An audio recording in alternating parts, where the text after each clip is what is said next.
Kolkata rape और हत्याकांड पर बड़ा पर्दाफाश।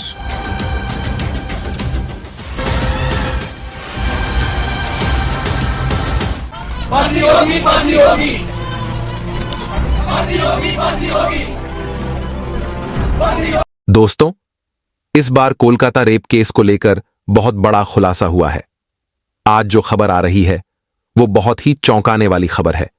दोस्तों, आपको बता दें कि जब डॉक्टर बेटी के साथ छेड़छाड़ और रेप हो रहा था, उस समय डॉक्टर बेटी बहुत बुरी तरह से घायल हो गई होगी, लेकिन फिर भी उसने आखिरी सांस तक न्याय के लिए लड़ाई लड़ी। क्योंकि अब जो बड़ा खुलासा हुआ है उसमें यह खुलासा हुआ है कि किस तरह से डॉक्टर बेटी आखिरी सांस तक अपने हथियारों के साथ छीना झपट्टी कर खुद को बचाने की कोशिश कर रही थी। आप लोग इस बात से अंदाजा लगा सकते हैं कि जिस तरह से डॉक्टर बेटी के चेहरे पर खरोंच और जख्म के निशान दिखाई दे रहे हैं, आप देखेंगे कि किस तरह से डॉक्टर बेटी अपनी इज्जत और जान बचाने की कोशिश कर रही है। अभी अभी एक बहुत बड़ा खुलासा हुआ है जिसमें इस बात का पर्दाफाश हुआ है कि इस मामले में काफी धनी लोग और ताकतवर लोगों का हाथ है, और वह इस मामले से बचने के लिए अपनी ताकत, अपना रुतबा और अपना पैसा सब कुछ दांव पर लगा चुके हैं और अपनी इज्जत बचाना चाहते हैं। लेकिन कहते हैं ना कि एक ना एक दिन ऊंट पहाड़ के नीचे जरूर आता है। वह चाहे कितना भी बड़ा हो, तब उसे वास्तव में लगता है कि हां, मुझसे भी कोई बड़ा है। दरअसल दोस्तों, इस केस ने भी उसी तरह से मोड़ ले लिया है जिस तरह से ताकतवर लोग खुद को बचाने के लिए संजय राय को मोहरा बनाकर इस्तेमाल कर रहे थे, लेकिन अब उनकी चाल को सीबीआई ने नाकाम कर दिया है। सीबीआई ने अभी अभी इस बात से पर्दा उठाया है कि इस केस में और कितने लोग शामिल हैं, क्योंकि संजय राय ने खुद इस बार उन सभी के नामों का खुलासा कर दिया है। वो अब तक नामों का खुलासा इसलिए नहीं कर रहा था क्योंकि उसे डर था, लेकिन अब जब उसकी जान और उसकी इज्जत दांव पर लगी है तो उसने ये सब सोचना छोड़ दिया है और अब सीबीआई के सामने सारी सच्चाई उगल दी है। आपको बता दें कि इस केस में एक बहुत बड़ा मोहरा सामने आया है जिसे जानने के बाद आपके पैरों तले जमीन खिसक जाएगी। आइए जानते हैं पूरी खबर क्या है। आइए सब कुछ विस्तार से जानते हैं, लेकिन उससे पहले कृपया हमारे इस वीडियो को लाइक करें और चैनल को सब्सक्राइब करें, और उसके साथ ही डॉक्टर बिटिया के न्याय के लिए सभी लोग कमेंट बॉक्स में कमेंट जरूर करें और लिखें कि डॉक्टर बिटिया को जल्द से जल्द न्याय मिले। भले ही आप लोग हमारे चैनल को सब्सक्राइब ना करें, लेकिन आपसे एक छोटी सी गुजारिश है कि आप लड़की के न्याय के लिए अपनी आवाज उठाएं और ज्यादा से ज्यादा लोग कमेंट में लिखें कि लड़की डॉक्टर को न्याय जरूर मिले और दोषियों को इस अपराध की उचित सजा मिलनी चाहिए या फिर उन्हें फांसी होनी चाहिए। फांसी होगी, फांसी होगी, फांसी होगी, फांसी होगी। चलिए अब जानते हैं सबसे पहले क्या है पूरी खबर, कौन सा है वह बड़ा खुलासा जो कि अभी तक नहीं हुआ था। कौन है वो नया मोहरा जो इस केस में अब सामने आया है। साथियों, इतने दिनों के बाद अब कोलकाता केस सबको सुलझ हुआ नजर आ रहा था, लेकिन इस बार जो सामने एक बड़ा नाम आया है, एक ऐसे ताकतवर व्यक्ति का नाम सामने आ रहा है जिसे सुनकर आपका भी पैरों तले जमीन खिसक जाएगी।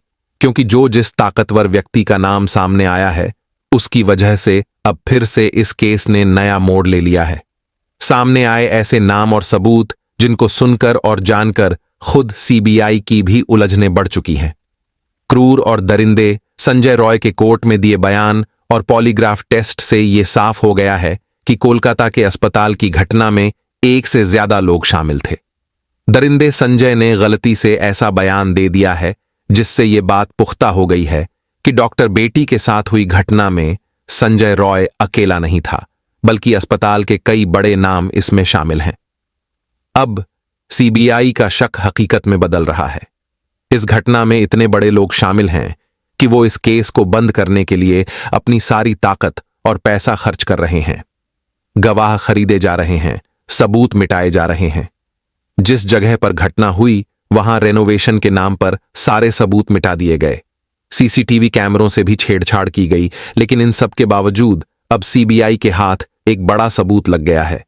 अब यह साफ हो रहा है कि डॉक्टर बेटी के साथ हुई हैवानियत में करीब 7 लोग शामिल थे। इस खौफनाक खुलासे में बताया गया कि करीब 7 लोगों ने शराब पीकर पीड़िता का हाथ कसकर पकड़ा, उसके साथ मारपीट की और उसके साथ गलत काम किया। खुलासे में यह भी दावा किया गया था कि 7 लोगों में से 2 लोगों ने महिला का पैर पकड़कर जरासंध की तरह अलग कर दिया था, लेकिन ऐसा कुछ नहीं है। बाद में ऐसे खुलासे हुए जिसके बाद यह साफ हो गया कि यह काम अकेले संजय रॉय ने नहीं किया था, बल्कि इसमें कई लोग शामिल थे। अब प्रिंसिपल संदीप घोष समेत 7 लोगों का बचना नामुमकिन है। यह सब कुछ जानेंगे विस्तार से, लेकिन वीडियो में आगे बढ़ने से पहले आपसे एक ही रिक्वेस्ट है कि अगर आप भी इस डॉक्टर बिटिया को इंसाफ दिलाना चाहते हैं तो वीडियो को बिना स्किप की लास्ट तक जरूर देखें। डॉक्टर बेटी के लिए, उस बेचारी बिटिया के न्याय के लिए कमेंट बॉक्स में एक बार justice for Kolkata female doctor जरूर लिख दें। दोस्तों, कोलकाता में डॉक्टर बेटी के साथ हुए बलात्कार को करीब 21 दिन हो चुके हैं, लेकिन अभी भी डॉक्टर बेटी को न्याय नहीं मिला है। उन अपराधियों को अभी भी फांसी नहीं हुई है। कुछ जेल में हैं तो कुछ खुलेआम घूम रहे हैं। साथियों, कोर्ट में दरिंदे संजय रॉय ने वो कबूल कर लिया है जिसका पूरे देश को इंतजार था। पूरा भारत जानता था कि ये किसी एक व्यक्ति का काम नहीं था और ये शक अब हकीकत में बदल रहा है। इसमें सिर्फ एक नहीं बल्कि करीब 7 लोग शामिल हैं और सब कुछ पूरी प्लानिंग के साथ किया गया था। इसीलिए सीबीआई पूरी तरह से एक्शन में आ गई है और कोलकाता की डॉक्टर बेटी केस में 7 आरोपियों का पॉलीग्राफ टेस्ट शुरू हो गया है। वहीं सीबीआई के मुताबिक बिना दरवाजे वाले सेमिनार हॉल में डॉक्टर बेटी के साथ जो कुछ भी हुआ, उस बेटी की चीख किसी ने क्यों नहीं सुनी। अब सीबीआई ये पता लगाने की कोशिश कर रही है कि बिना किसी रोक टोक के अपराध कैसे अंजाम दिया गया। क्या सेमिनार हॉल के बाहर कोई निगरानी कर रहा था? सीबीआई इस बात की भी जांच कर रही है कि सेमिनार हॉल से कोई चीख या शोर क्यों नहीं सुनाई दिया। इन सभी तथ्यों से यह स्पष्ट है कि डॉक्टर बेटी के साथ बर्बरता सेमिनार हॉल में नहीं बल्कि कहीं और हुई थी।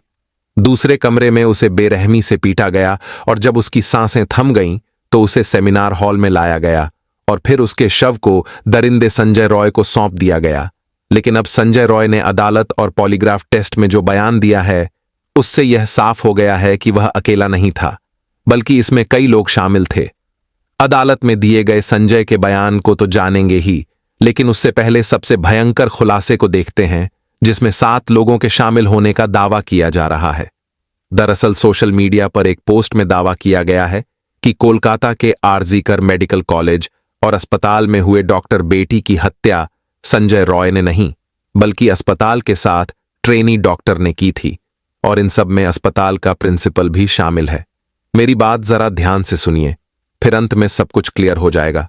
इस पोस्ट में कहा गया है कि इन ट्रेनी डॉक्टरों ने पहले डॉक्टर बेटी के साथ बर्बरता की और फिर उसके पैरों को बेरहमी से फाड़ दिया, जैसे महाभारत में जरासंध के साथ किया गया था। भीम ने ठीक उसी तरह जरासंध का वध किया था।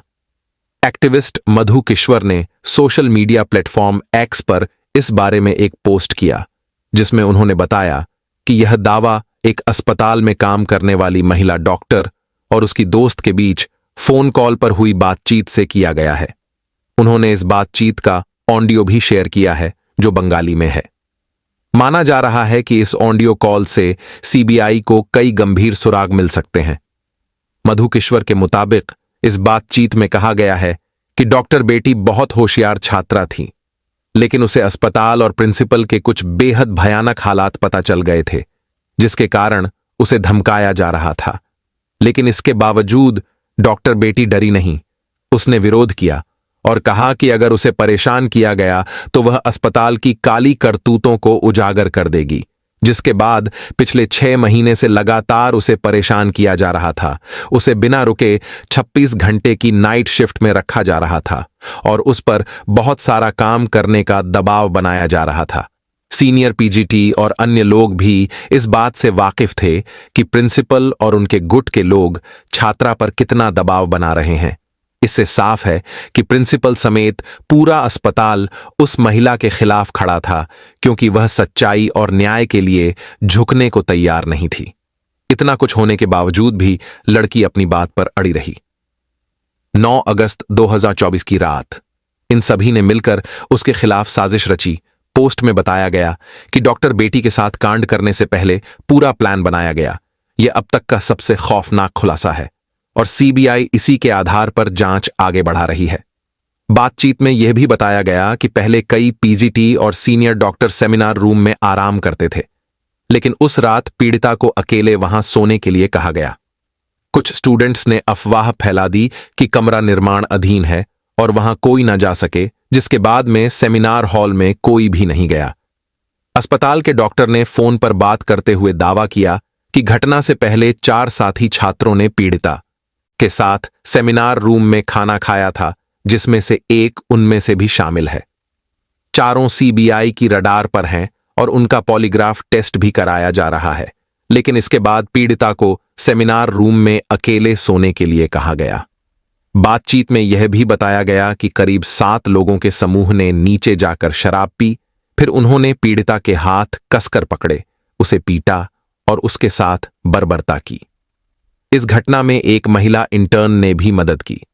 खुलासे में यह भी दावा किया गया है कि उनमें से 2 ने पीड़िता का पैर पकड़कर फाड़ दिया, जिससे उसकी पेल्विक हड्डियां टूट गईं। लड़की के शरीर पर कोई कपड़ा नहीं था। दोनों पैर समकोण पर जुड़े हुए थे। समकोण में एक पैर बेड के इस तरफ और एक पैर बेड के इस तरफ था। जब तक पेल्विक बोन नहीं टूटती, तब तक 2 पैर इस तरह नहीं काटे जा सकते। उन्होंने उसकी कॉलर बोन भी तोड़ दी और फिर उसे उल्टा लिटाकर जूतों से रौंदा। फिर उसके सिर को इतनी बुरी तरह से कुचला गया कि उसकी खोपड़ी टूट गई। इस तरह 9 अगस्त की देर रात कोलकाता में आरजीकर मेडिकल कॉलेज में डॉक्टर बेटी के साथ दरिंदगी की गई। देखिए, अगर ये सारी बातें सच हैं तो सीबीआई को इन 7 लोगों के खिलाफ सबूत जरूर मिलेंगे और संजय रॉय के साथ इन 7 लोगों को सख्त से सख्त सजा मिलेगी। इसके बाद जब ये सभी लोग वारदात को अंजाम देने के बाद सीढ़ियों से नीचे आ रहे थे, तो उन्होंने संजय रॉय को देखा, जो ग्रुप टी के अन्य कर्मचारियों के साथ शराब पी रहा था। इन डॉक्टरों ने संजय से कहा कि सेमिनार रूम में जाओ, वहां तुम्हारे लिए एक लड़की है।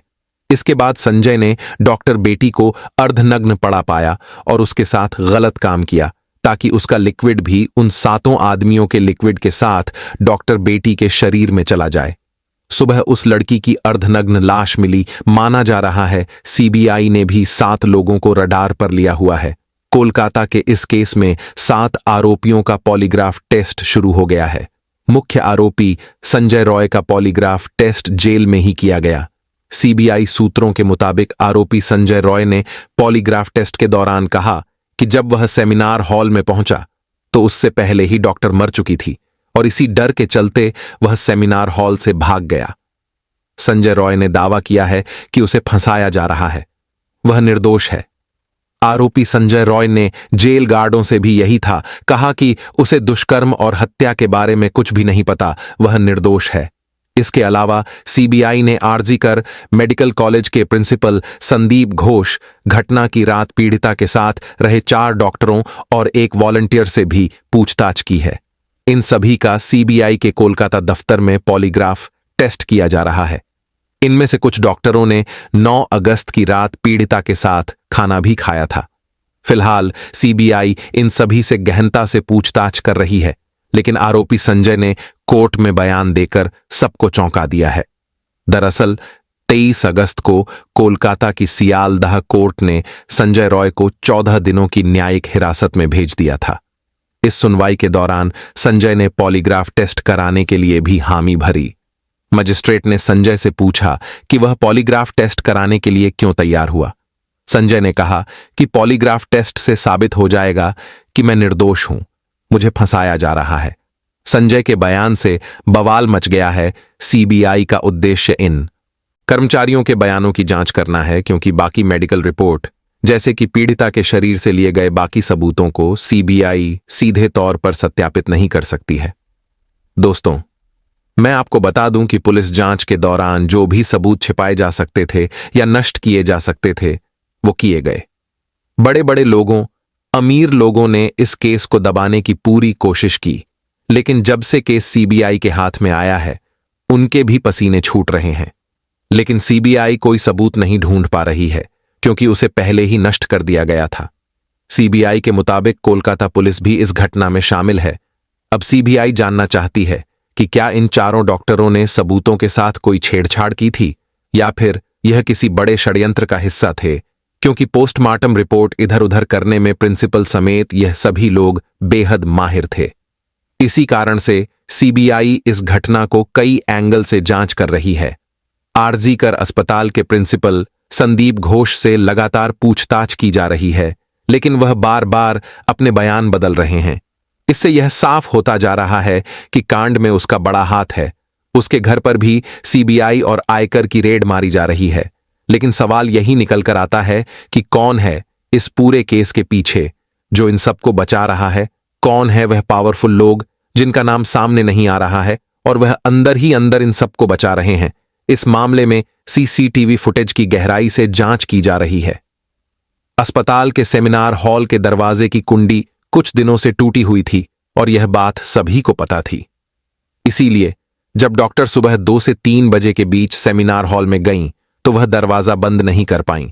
लेकिन फिर भी किसी को पता नहीं चला कि अंदर क्या चल रहा है, या सब कुछ जानते हुए भी सभी ने आंखें बंद कर लीं। सीबीआई यह भी जानना चाहती है कि सेमिनार हॉल से कोई चीख क्यों नहीं आई, जबकि सेमिनार हॉल साउंड प्रूफ नहीं है। आपको बता दें कि आरजीकर अस्पताल में अश्लीलता चलने के आरोप लगते रहे हैं। कभी ड्रग रैकेट तो कभी अश्लील हरकतें जैसे गंभीर आरोप लगते रहे हैं। अब सवाल यह उठता है कि क्या महिला डॉक्टर को यह सब पता था?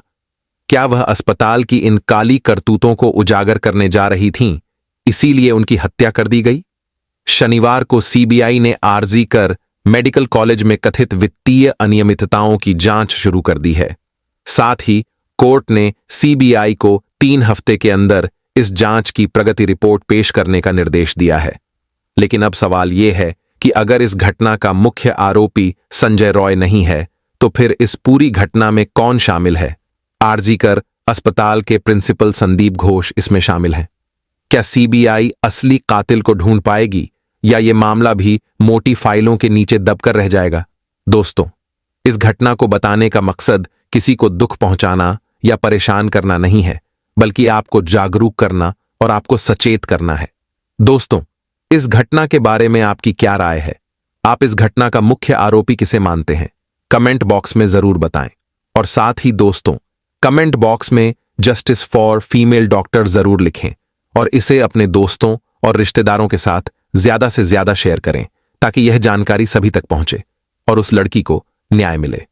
दोस्तों, मिलते हैं अगले वीडियो में। तब तक के लिए जय हिंद, जय भारत, वंदे मातरम।